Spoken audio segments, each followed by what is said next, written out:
Today, I stand before you with confidence, with pride in our achievements. We have in 1 year achieved tremendous gains, tremendous reforms. Distinguished President and CEO of the WEF, Mr. Brande, ladies and gentlemen, Bismillahirrahmanirrahim. Assalamualaikum warahmatullahi wabarakatuh. Shalom, Salve, Om Swastiastu. Ladies and gentlemen, we gather here in Davos at a time of great uncertainty, a time when wars continue to break out, a time when trust between nations, between institutions, between peoples is fragile. History teaches us peace and stability are our most valuable assets. Peace and stability are the ultimate prerequisites for growth and prosperity. There will be no prosperity without peace. Excellencies, distinguished delegates, the IMF recently described Indonesia as, I quote, a global bright spot with strong economic growth amid a challenging external environment. While the world had faced tightening financial conditions, trade tensions, and political uncertainty, Indonesia continues to grow. Indonesia's economy grew by more than 5% every year over the last decade. And I'm confident that this year, our growth will be higher. Our inflation remains at around 2%. Our government deficit is now kept below 3% of our GDP. International institutions did not praise us because of unfounded optimism. They did so because of evidence. They recognize that Indonesia's economy is resilient. Our policies have been and will always be well calibrated. Peace and stability in Indonesia over the years did not happen by chance. Peace and stability in my country did not happen by luck. It happened because we, Indonesia, have and will always continue to choose unity over fragmentation, friendship and collaboration over confrontation, and always friendship over enmity. Our credibility, hard-earned over many years, has been protected. Credibility once lost is very expensive to regain. Indonesia, in our history, has never once defaulted on our payments of our debt. Not once. Succeeding regimes always pay the debts of the preceding regime. Successive presidents will always honor the debts of the previous administration. Excellencies, distinguished friends, in addition to requiring peace and stability, growth requires statecraft and capital, in particular the efficient allocation and reallocation of capital. That is why last February, we established our sovereign wealth fund, Danantara Indonesia.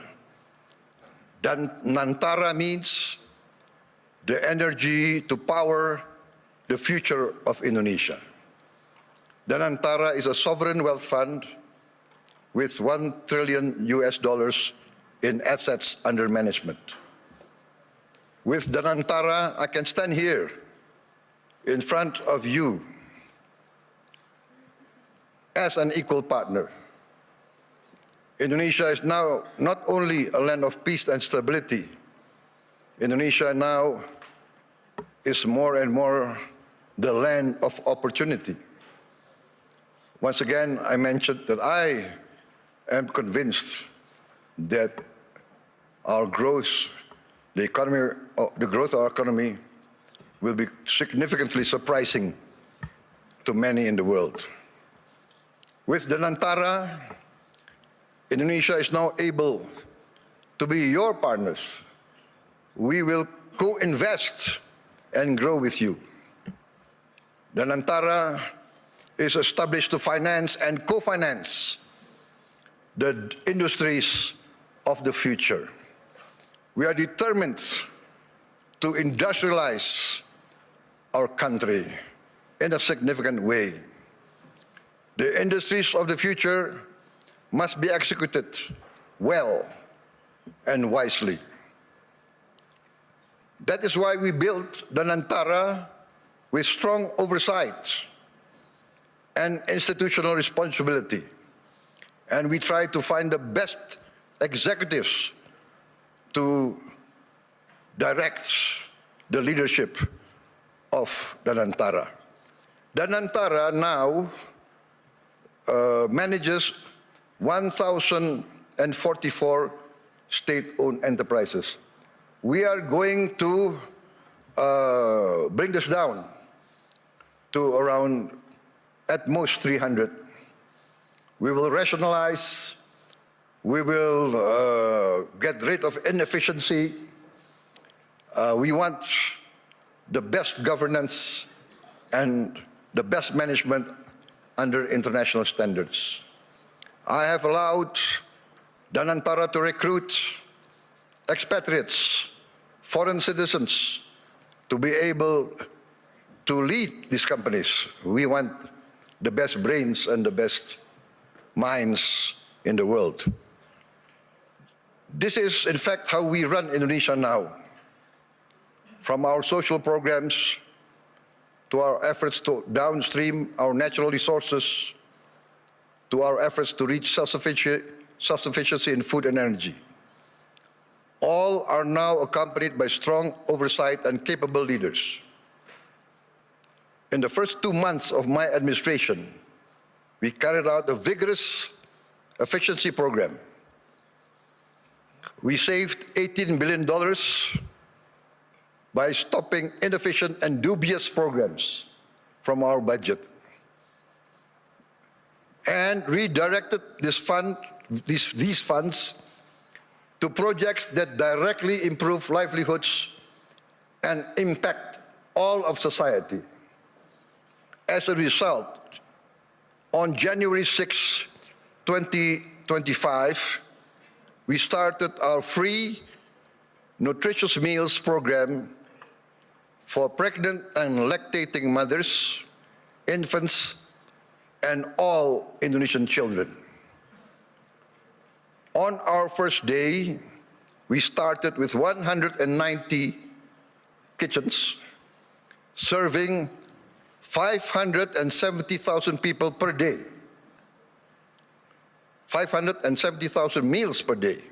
Today, in 1 year, we have achieved 21,102 kitchens serving nationwide.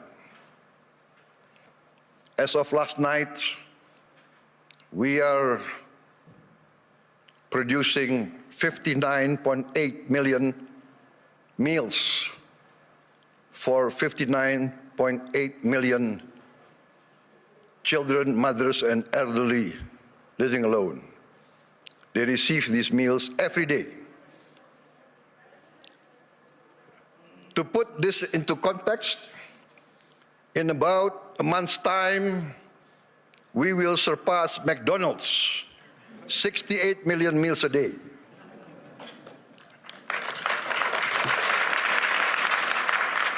We started in January of last year.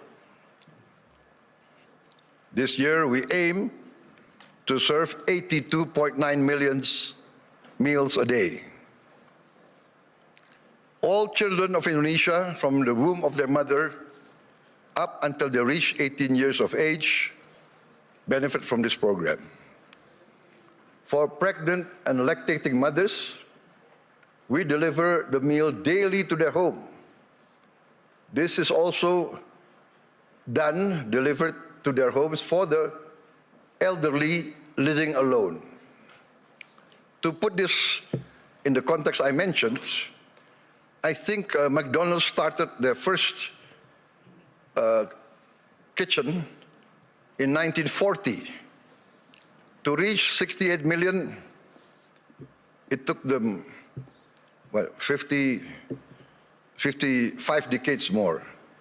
We will reach 82.9, I hope, by the end of December 2026. But my people said, no, sir, we will reach 82.9 before December. So hopefully we will achieve this.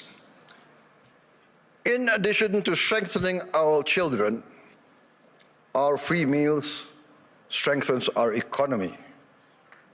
More than 61,000 micro, small, and medium enterprises and cooperatives are now a part of this supply chain. We are creating more than 600,000 jobs just at the kitchens. At its peak, we are optimistic it will reach 1.5 million direct jobs with vendors, with suppliers. There will be another more than 1 million livelihoods embraced and improved. This is why I'm convinced that our growth will reach impressive numbers. Our social policies must expand productivity and produce growth. Today, 70 million Indonesians receive free medical checkup, and they will receive free medical checkup once a year for the rest of their lives. And this will increase to all the children and the adults of Indonesia. We are providing free medical checkup to all citizens of Indonesia. This is not a populist program. This is a rational program to save money. By detecting illness, disease at an early stage, we will save much more in the long term in treatment. This actually is a productivity improvement program. My experts say that in the long run, we will save many, many billions of US dollars. Last year, for instance, we renovated 16,140 schools. We equipped 288,000 schools, each with one 75-inch interactive flat panels as part of our digitalization of our education program. Next year, in this coming year, 2026, we will add another 1 million of these interactive smart panels so that every school will have at least 3 to 4 classrooms with these panels. And we hope within 3 years, all the schools of Indonesia will have at least 6 classrooms with digital interactive panels. That means that I, for instance, in Jakarta, I can drop in on any school of Indonesia and I can see the quality of teaching of the teachers. I can see the reaction of the children. And in the first weeks, we see the enthusiasm of the children, the enthusiasm of the teachers, of the villagers. Many of them cry when they see the panels coming in. We get messages, Mr. President, in the entire history of this village, we have never felt that the central government knows about us. This is the first time we feel that the central government cares about us and is now in our village, is now helping to teach our children. This is, for me, heartwarming, because what we are doing is we are empowering the future generation of Indonesians.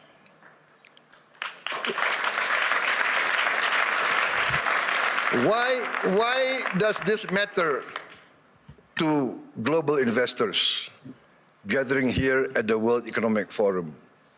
Because I am of the conviction that human capital determines long-term growth, long-term returns. Human development, human resources is the key to a thriving and successful nation. Lack of education is the path towards failed states. No country can hope to be stable and prosper if its people are illiterate, if its people are not able to keep up with modern science and technology. In addition, this year we will increase the renovation. I'm determined to modernize and renovate 60,000 schools. I'm also building 1,000 schools, what I call integrated, comprehensive schools with modern facilities, with modern laboratories, 1,000. I have already, 500, but I've already built 160 schools, boarding schools for the very poor. So this is maybe unique, because usually the children of the upper class, the children of the wealthy, go to boarding school.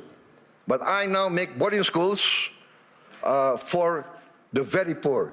Their only condition for entering the school is they must come from the bottom deciles of our society.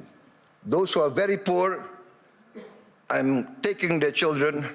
I want to cut the chain of poverty. Usually in countries like my countries of the global south, countries of the third world, countries coming out of hundreds of years of colonialism, usually the son of a poor peasant will be a poor peasant. The son of a garbage collector will be a garbage collector. The son of a street hawker will be a street hawker.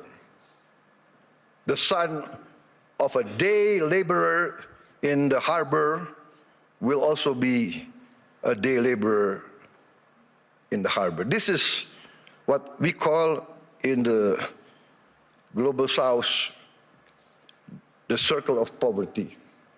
I'm determined to break the circle. I'm determined that the son of the poorest should not be poor. They must be given equal opportunity. And that's why I've already built 166, and I will build total 500 of these boarding schools. And another 500 not boarding schools, but centers of excellence to boost the other children who are brighter. Also, I've started 20 new boarding schools for the academically gifted. I'm also building 10 new universities, and I'm discussing and negotiating with the best universities of Europe, United Kingdom, and North America to twin them and to produce universities and campus of international standard. In addition, we are now in the process of building 83,000 cooperatives with 83,000 warehouses, 83,000 cold storage, 83,000 mini markets, 83,000 village drugstores selling generic medicine, and all subsidized goods direct to the villagers without intervention from too many middlemen. We are also going to modernize what we call the new fishing villages. We will build at least 1,000 this year, but we actually want to allocate funds for 5,000 villages. Each village will have 2,000 fishermen. We hope to impact 10 million fishermen. With their wives and their children, this will impact at least 40 million Indonesians. We have started a pilot project in Biak, in Papua, and the result is very heartening. The average increase in their livelihood is 60% increase in their annual livelihood. Why? Because before, to get ice was impossible for them. There was no ice-making factory near their villages. To get diesel very far, we will build diesel stations, in every village. They will have access very easy. Ladies and gentlemen, let me say this clearly. There is no investment climate without the certainty of equitable rule of law. Nobody will come in to invest in a country that is lawless or of dubious legal tradition. I am determined, under my administration, to ensure the rule of law. The rule of law must prevail over any vested interests. In 2025, Indonesia, as I promised, we will confront, and we have confronted corruption directly, firmly, and openly. As any person dealing with an illness, with a disease, we must have the courage to acknowledge the illness and disease that we suffer. We are determined directly to fight against this corruption. It's challenging. Not many people believe we can do it, but we have no choice. I have no choice. I have been inaugurated, I've been sworn in to uphold the Constitution and the rule of law. In my first weeks in government, we uncovered massive abuse in fuel and crude oil governance. In all sectors of the economy, we found illegality, illegal practices. In my first year of administration, we have already confiscated 4 million hectares of illegal plantations and illegal mines. It is amazing. I call this not free enterprise. I call this not the free market. I called it openly greedonomics, the economics of greed, the economics of rapacious practices. Maybe in many of your countries, there was a period like this, a period of the robber barons. I have confiscated 4 million hectares, but 2 days ago, I led a cabinet meeting by Zoom from London, and we decided to confiscate or to revoke the licenses of 28 corporations which had licenses over 1.01 million hectares. I revoked because we found them violating laws. They were building plantations on protected forests. This is a flagrant undermining of the rule of law. Perhaps these rapacious so-called entrepreneurs feel that they need not recognize the sovereignty of the Indonesian government. Or perhaps they feel they can buy all Indonesian government officials. I have reports that some of these people in their meetings say, oh, it's okay, there is no government official that cannot be bought. Well, I challenge them to try to buy officials from my administration. They will come to find themselves a big surprise. Combined with the 4 million hectares of illegal plantations already confiscated, we have, in fact, enacted the boldest, the most daring forest law enforcement effort in the history of Indonesia. We have closed, up to now, 1,000 illegal mines. But my staff, my people report to me, sir, there is at least another 1,000 or more.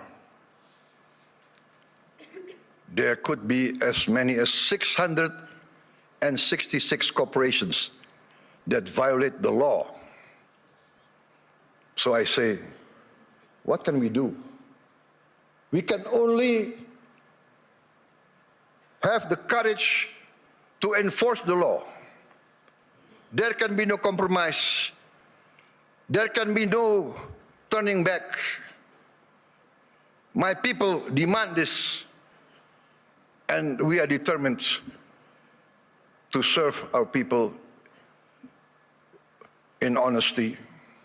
We are determined, I am determined to uphold my oath, defend the Constitution of my country, enforce the law of the land.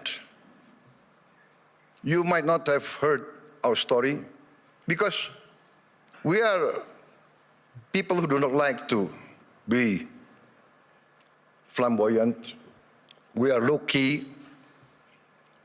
We tend to be below the radar. But we are very determined in our effort to keep up with the rest of the world. You might not have heard this story, but extreme poverty in Indonesia fell to its lowest level in history. I'm determined in the next 4 years we will eradicate extreme poverty and we will bring down poverty as a whole. That is my mission in my life. That is my mission in the remaining years of my life. There is nothing more honorable. There is nothing more satisfying than bringing down poverty and bringing down, eradicating hunger. There is a saying I learned from my elders. One of my elders, very wise man, very honest political leader, he told me, Prabowo, the duty of a leader is very simple. The leader of this country, if you want to be leader of the country, you must work so that the poor and the weak can smile and can laugh. Very simple. What does that mean? If the poor, the weak, can smile and can laugh, that means they have hope. That means they see a future. That means their livelihood is being improved.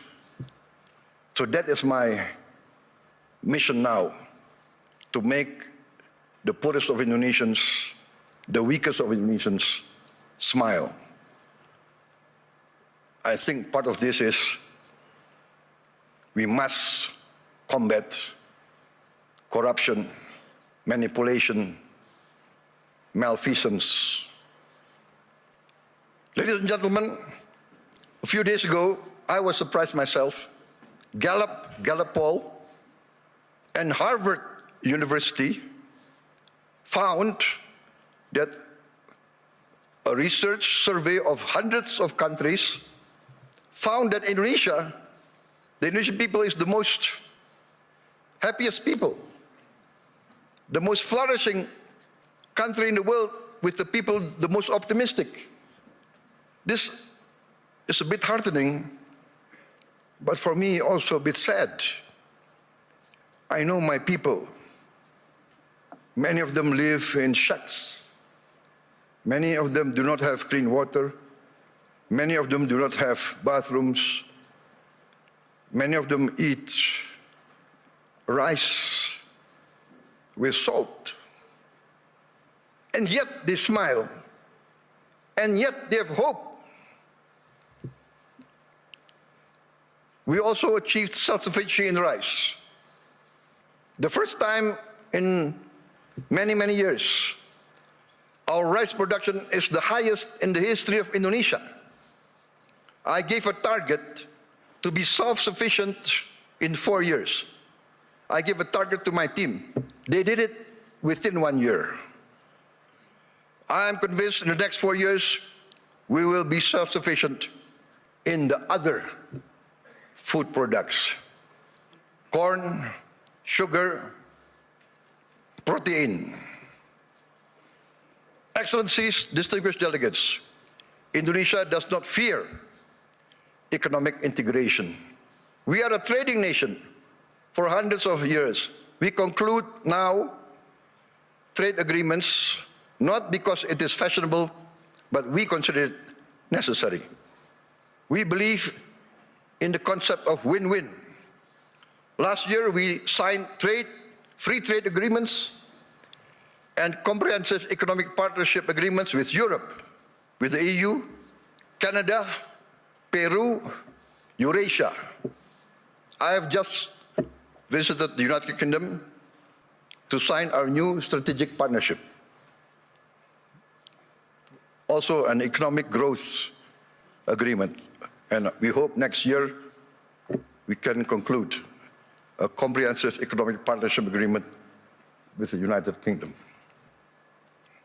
This is part of our strategy to deepen productivity, reduce barriers, unlock private sector growth for Indonesia, ASEAN, and the Global South.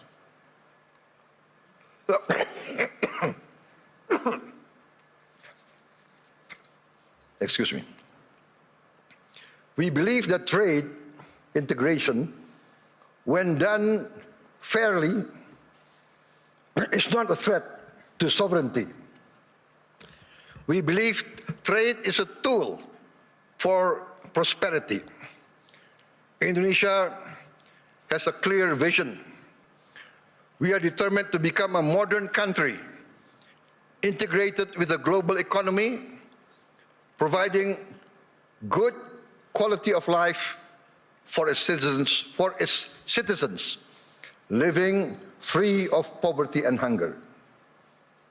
But we understand very well this cannot be achieved by slogans alone. It requires determination, good governance, clean government, free of corruption and malfeasance. And in the end, we must have efficient public administration. We must also enact a new culture in our bureaucracy. Our government must serve the general good and must not entrench itself in collusion with greedy and rapacious economic players. Achieving our mission also requires smart investment in infrastructure, simplifying rules and regulations, getting rid of too much red tape, and of course, significant investment in health and education. Distinguished delegates, friends, economic growth requires a dynamic private sector. Indonesia is and will always be open for foreign and domestic investment. And we realize the prerequisite for investment is political and economic stability. Also, the certainty of equitable rule of law, guaranteed by a strong, clean and democratic government. Indonesia today offers sustainable growth with stability. We may be very low-key, we may be below the radar, we don't like to be flamboyant, to be bragging. We believe in evidence, evidence-based action. In fact, I was invited to speak last year here, and I declined. Why? Because had I come last year, I would have only been leading my administration only for 2 months. So what will I be able to say? I will only be able to talk, to give platitudes. Today, I stand before you with confidence, with pride in our achievement. We have in 1 year achieved tremendous gains, tremendous reforms. We have wiped away hundreds and hundreds of regulations that do not make sense, regulations that hinder fairness, that create the culture of corruption. Hundreds of regulations we have wiped out in 1 year. Ladies and gentlemen, peace and stability is a long and arduous program. But if you want to take something from my talk today, maybe it should be this. Indonesia chooses peace over chaos. We want to be a friend to all, an enemy to none. 1,000 friends too few for us, one enemy too many.